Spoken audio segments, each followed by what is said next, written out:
ကျွန်တော်တို့ဒီချင်းညီနောင်ကို2023ခုနှစ်ဒီဇင်ဘာလ30ရက်မှာတရားဝင်ဖွဲ့စည်းကြောင်းပေါ့ကြေညာချက်ထုတ်ပြန်ခဲ့တာဆိုရင်ဒီနေ့2025ဒီဇင်ဘာလ30ရက်နေ့မှာနှစ်တိုင်ခဲ့ဖြစ်ပါတယ်ဒီနှစ်တိုင်တဲ့ကာလမှာကျွန်တော်တို့စိန်ခေါ်မှုအမျိုးမျိုးပေါ့ဒီနော်စိန်ခေါ်မှုအခက်အခဲအများကြီးကြော်လွှားခဲ့ရပါတယ်အနေအမြင့်အတက်အကျမျိုးစုံနဲ့ကြော်လွှားလာပြီးတော့မှကျွန်တော်တို့ရဲ့အိမ်နီးချင်းကောင်းတွေမဟာမိတ်ကောင်းတွေတိုင်းသားညီကိုမောင်နှမအားလုံးရဲ့ဝိုင်းရံပံ့ပိုးပေးမှုကြောင့်ကျွန်တော်တို့ဒီနေ့ဒီချိန်အထိမှာဒီလိုအနေထားကိုရောက်ရှိလာတာဖြစ်ပါတယ်သူတို့ဖြင့်ကျွန်တော်တို့ကိုအများအားပံ့ပိုးပေးတဲ့ ULAA တော်လကောင်းကျွန်တော် KIA တော်လကောင်းကျွန်တော်ကိုလက်နက်ခဲယမ်းပံ့ပိုးပေးကြတဲ့ဖွဲ့စည်းအားလုံးကိုအထူးကျေးဇူးတင်ကြောင်းလည်းပေါ်ပြလိုပါတယ်တိုက်ပွဲတိုက်ပြီဆိုရင်တော့ကျွန်တော်အားလုံးသိတဲ့အတိုင်းပဲဆုံးရှုံးမှုတွေနစ်နာမှုတွေအများကြီးကြုံရပါတယ်ဒီတိုက်ပွဲကာလတစ်လျှောက်တော်လှန်ရေးတစ်လျှောက်မှာအသက်ပေးသွားကြတဲ့ကျွန်တော်တို့ရဲ့တော်လှန်ရေးရဲဘော်ရဲဘက်များနဲ့ဦးလက်အင်ကဆုံးရှုံးသွားကြတဲ့ကျွန်တော်တို့ရဲ့ရဲဘော်များကိုလည်းဦးညွတ်အလေးပြုကြောင်းဒီကနေအလေးနဲ့ပေါ်ပြလိုပါတယ်ကျွန်တော်တို့ဒီ ICNCC ကြောက်ကလာချင်းမျိုးသားအတိုင်ပင်ခံကောင်စီဟာဆိုရင်လည်းကျွန်တော်ဖွဲ့စည်းခဲ့တာတော့9နှစ်နီးပါးကြာလာခဲ့ပါပြီအားလုံးသိတဲ့အတိုင်းမှာအနေအမြင့်အတက်အကျမျိုးစုံနဲ့ဒီနေ့အချိန်ထိတော်လှန်ရေးရဲ့ပြမပန်းတိုင်ဖြစ်တဲ့အာဏာရှင်စနစ်ပြုတ်ကျရေးနဲ့ Federal Democracy ပြည်ထောင်စုတည်ဆောက်ရေးဆိုတဲ့အကျိုးကြော်တာနေနဲ့အတူမဆုတ်မနေနဲ့ဘယ်လိုပဲစိန်ခေါ်မှုတွေခက်ခဲမှုတွေကြုံတွေ့နေရပါစေမဆုတ်မနေတော့ဇွဲလုံးလောက်ဝေရနဲ့ဒီနေ့အထိကျွန်တော်တို့ရှင်းတမ်းပြီးတော့မှခရီးဆက်နိုင်ခဲ့တာဖြစ်ပါတယ်အထူးနည်းတူပဲကျွန်တော်တို့ဒီ ICNCC ဆိုရင်ချင်းညီနောင်နဲ့လက်တွဲပြီးတော့စီးရင်နိုင်ငံရေးကိုအန်ချက်ညီနဲ့ကျွန်တော်ချင်းမျိုးသားရေးကိစ္စတွေရောဒီထောင်စုတစ်ခုလုံးလွတ်မြောက်ရေးမှာတောင်းတနေရကနေပါဝင်ဖို့အရေးဒီမှာကိုကျွန်တော်တက်တက်ကြွကြွတော်လှန်ရေးလုပ်နေတဲ့အဖွဲ့အစည်းပဲဖြစ်ပါတယ်ဆိုတော့ကျွန်တော်ရှေ့ဆက်ပြီးတော့လဲကျွန်တော်ရဲ့ဒေတာလွတ်မြောက်ယုံတာမကပဲဒီထောင်စုရဲ့တခြားဒေတာတွေလည်းလွတ်မြောက်ဖို့အတွက်ကျွန်တော်ကိုစွမ်းညံဆောင်ရှိတဲ့လောက်နဲ့လည်းအကျိုးစားတော့မှာဖြစ်ပါတယ်ဒီနေ့တူပဲကျွန်တော်ချင်းမှာအများအားဖြစ်နေတဲ့ကျွန်တော်ရဲ့ပြဿနာတွေပေါ့နော်ကျွန်တော်ရဲ့ပြဿနာကိုလည်းပြေလည်လည်နဲ့ဖြေရှင်းနိုင်ဖို့အတွက်လည်းကျွန်တော်ဆက်ပြီးတော့စူးစမ်းသွားဖို့ရှိပါတယ်ကျွန်တော်တော်လှန်ရေး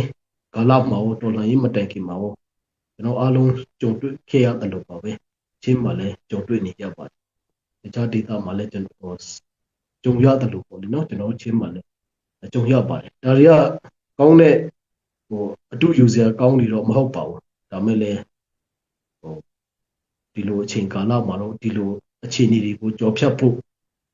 ပေးလာတဲ့အနေအထားမှာကျွန်တော်တို့လည်းမလွှဲမသွေကြုံရတာဖြစ်ပါတယ်ဒါတော့လည်းအားလုံးကနားလည်ပေးလိမ့်မယ်လို့ကျွန်တော်ညှော်တင်ပါတယ်ဒီအမှားတွေကလည်းသင်ခန်းစာယူပြီးတော့ကျွန်တော်တို့အနာဂတ်ကိုဘယ်လိုပုံဖော်မလဲဆိုတဲ့ဟာလည်းကျွန်တော်တို့စဉ်းစားပြီးတော့မြန်မာဟာပြောဟာလည်းချမှတ်ထားပါတယ်ကျွန်တော်ရဲ့အနာဂတ်ကတော့ကျွန်တော်ကိုယ်တိုင်ပုံဖော်မှာဖြစ်ပါတယ်ကျွန်တော်ရဲ့စီးလုံးညွတ်မှုအားကျွန်တော်ချင်းတစ်ခုလုံးစီးလုံးယုံနဲ့လေကျွန်တော်တိုင်းပြည်တစ်ခုလုံးတော့မြောက်ဖို့ဆိုတာမလွယ်ကူပါဘူးအထူးနည်းတူပဲကျွန်တော်ချင်းဆိုတဲ့ကျွန်တော်အမီနာမအောက်မှာစူးစီးမှုမရှိရင်လေချင်းတစ်ပြည်လုံးလွတ်မြောက်ဖို့ဆိုတာကအင်မတန်မှခက်ခဲပါတယ်ဒါတွေကိုလည်းကျွန်တော်အားလုံးကနားလည်ပါတယ်အားလုံးသိတဲ့အတိုင်းပါပဲကျွန်တော်ဒီအခုဆိုရင်တော့ကျွန်တော်ချင်းညီနောင်ဆိုရင်မြို့တစ်မြို့ပဲကြံတော့နော်ကျွန်တော်ရဲ့ထင်းချုံနယ်ပြည်တွေထဲမှာမြို့တစ်မြို့ပဲကြံတော့တဲ့အထိစွန်းတမန်နဲ့ကျွန်တော်စူးစမ်းနေပါတယ်ကြံနေသေးတဲ့တခြားမြို့တွေကလည်းကျွန်တော်တို့ရဲ့တာဝန်လို့ကျွန်တော်တို့မှတ်ယူကျွန်တော်တခြားမြို့တွေလည်းလွတ်မြောက်ကျွန်တော်ချင်း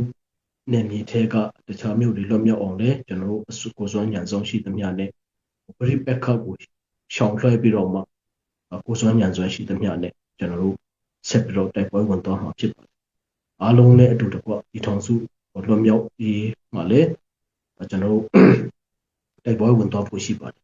အခုဆိုရင်လည်းအားလုံးသိတဲ့အတိုင်းပေါ့နော်ကျွန်တော်တို့ဒီဖလမ်မြုပ်နယ်ဖက်မှာလည်းတိုက်ပွဲတွေပြင်းပြင်းထန်ထန်ဖြစ်နေပါတယ်ဒီကောင်စီဘက်ကနဲ့ပြင်းပြင်းထန်ထန်ထိုးစစ်ဝေဟင်မြေပြင်ပူပေါင်းပြီးတော့မှပြင်းပြင်းထန်ထန်ထိုးစစ်စီနေတဲ့အခါမှာတိုက်ပွဲတွေအပြင်းထန်ဖြစ်နေပါတယ်ထိုနည်းတူပဲကျွန်တော်တို့ဒီမြုပ်နယ်ဖက်မှာဆိုရင်လည်းတိုက်ပွဲတွေကပြင်းပြင်းထန်ထန်ဖြစ်နေပါတယ်တောက်လျှောက်ပေါ့နော်အခုဆိုရင်လည်းတောက်လျှောက်ဒီမြုံနာတဝိုင်းမှာတောက်လျှောက်တိုက်ပွဲတွေပြင်းထန်နေပါတယ်တိုက်ပွဲဖြစ်တဲ့အားလျော်ဆိုကျွန်တော်ရဲ့ရဲပေါ်ရဲဘက်တွေလည်းဆုံးရှုံးနေတာမှုတွေလည်းကျွန်တော်ကြုံရပါတယ်ထိုနည်းတူပဲကျွန်တော်တို့ဒီဘက်ကအချင်းပြည်နယ်တောင်ပိုင်းဘက်မှာဆိုရင်လည်းမကွေးတိုင်းပေါ့နော်ကျွန်တော်တို့ဒီ CPU CPA ထိန်းချုပ်နယ်မြေကနေတော့ပြီးတော့မှဒီမကွေးတိုင်းပေါ့မကွေးတိုင်းမှာလည်းတိုက်ပွဲတွေကတော့ခက်စစ်စစ်ဖြစ်နေပါတယ်အဲ့ဒီတိုက်ပွဲတိုင်းမှာလည်းကျွန်တော်တို့ဒီချင်းညီနောင်ရဲ့ရဲဘော်တွေကစွန်းစွန်းတမန်နဲ့ပါဝင်နေပါတယ်မကွေးတိုင်းဘက်မှာကျွန်တော်တို့ရဲ့ရဲဘော်တွေကတာဝန်ပေါ့နော်ဒီရှေ့တန်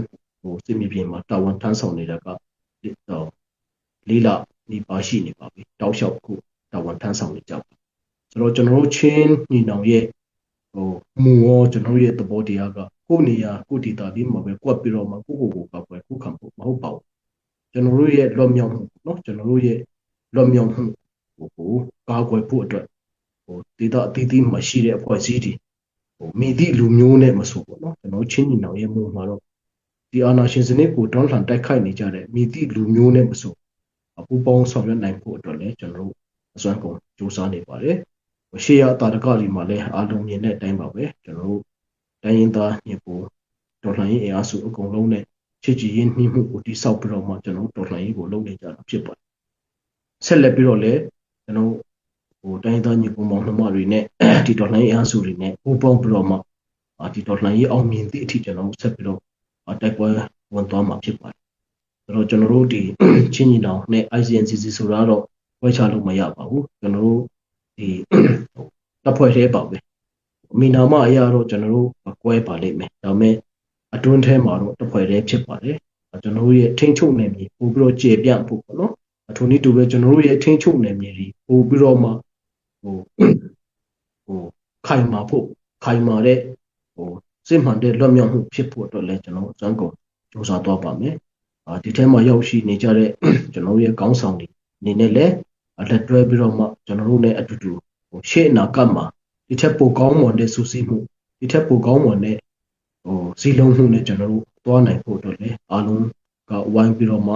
အကြံဉာဏ်တွေပေးဖို့လည်းကျွန်တော်တို့ညှော်လင့်ပါတယ်ချင်းဆိုတာကတော့ဘယ်သူမှဘယ်လိုမှအခွဲခြားလို့မရပါဘူးကျွန်တော်တို့ကိုယ်တိုင်ကလည်းချင်းဆိုတဲ့မိနာမအောက်မှာပဲဆက်ပြီးတော့မှရှင်သန်နေမှာဖြစ်ပါတယ်ဒါကျွန်တော်ရဲ့လူမျိုးကျွန်တော်ရဲ့ဒေတာဒီအချမ်ဖို့တခြားလူမျိုးတွေနဲ့လည်းကောင်းမွန်တဲ့ဆက်ဆံရေးပေါ့နော်စောစောလည်းကျွန်တော်တဘာပြီးပြောတယ်လို့ပါပဲကျွန်တော်တို့တခြားပြည်သူကလည်းပြည်သူဘူးလို့ဆက်ဆံမှုတွေအကျိုးစီးပွားတွေထိုနည်းတူပဲကျွန်တော်တို့ဒီအဖွဲ့အစည်းနဲ့အဖွဲ့အစည်းတစ်ခုနဲ့တစ်ခုဆက်ဆံမှုဒါတွေကိုလည်းထိန်းပြီးတော့မှကျွန်တော်တို့အနာဂတ်မှာအောင်မြင်တဲ့လူမျိုးတွေဖြစ်ချင်ပါတယ်ရန်သူဝိုင်းတဲ့လူမျိုးလည်းမဖြစ်ချင်ပါဘူးကျွန်တော်အားလုံးပြည်ပဝန်းကျင်အမရခိုင်ကချင်ရှမ်းမွန်စသည်အဖြစ်ပေါ့နော်တိုင်းရင်းသားပေါင်းစုံနဲ့ချစ်ကြည်ရင်းနှီးပြီးတော့ကျွန်တော်တို့ရဲ့ကျွန်တော်တို့ရဲ့လူမျိုးဟာနောက်ကျမကြံခဲ့ဘဲနဲ့အားလုံးနဲ့ချစ်ခင်ရင်းနှီးပြီးတော့မှအားလုံးနဲ့အတူတကွအလုပ်လုပ်တတ်သောချင်းလူမျိုးတွေဖြစ်လာဖို့တော့လည်းကျွန်တော်အစွမ်းကုန်စူးစမ်းသွားဖို့လည်းကျွန်တော်တို့အစီအမံရှိပါတယ်အဲဒါကြောင့်ဒီနေ့ကြော်ရောက်ချီးမြှင့်ပေးကြတဲ့ကျွန်တော်တို့ရဲ့ကောင်းဆောင်ကြီးများတက်ရောက်ပေးကြတဲ့ကျွန်တော်တို့အဖွဲ့ဝင်တီတီကကိုယ်စားလှယ်များအားလုံးကိုလည်းဒီနေရာကနေအထူးကျေးဇူးတင်ကြောင်းဖော်ပြလိုပါတယ်ကျွန်တော်တို့ဂျာကာလာချင်းမျိုးသားတိုင်ပင်ကောင်စီဆိုရင်လည်းပြီးခဲ့တဲ့အပတ်ကပေါ့နော်သိမချသေးခင်ကပဲကျွန်တော်တို့ reform တွေပြန်လုပ်ပြီးတော့မှပို့ပြီးတော့မှတော်လှန်ရေးကိုအခြေဆက်မိနဲ့တော်လှန်ရေးကိုပို့ပြီးတော့မှစီလုံးညီညွတ်စွာနဲ့တွားနိုင်ဖို့အတွက်ပုံစံတစ်မျိုးနဲ့ကျွန်တော်တို့တွားနိုင်ဖို့အတွက်လည်းကျွန်တော်အခု reform လုပ်ပြီးတော့မှဂျာကာလာချင်းမျိုးသားတိုင်ပင်ကောင်စီကိုလည်းပြုပြင်ပြောင်းလဲမှုလုပ်နေပါတယ်ရှေ့ဆက်ပြီးတော့မှကျွန်တော်တို့UCC နဲ့တော်လကောင်း NUG နဲ့တော်လကောင်း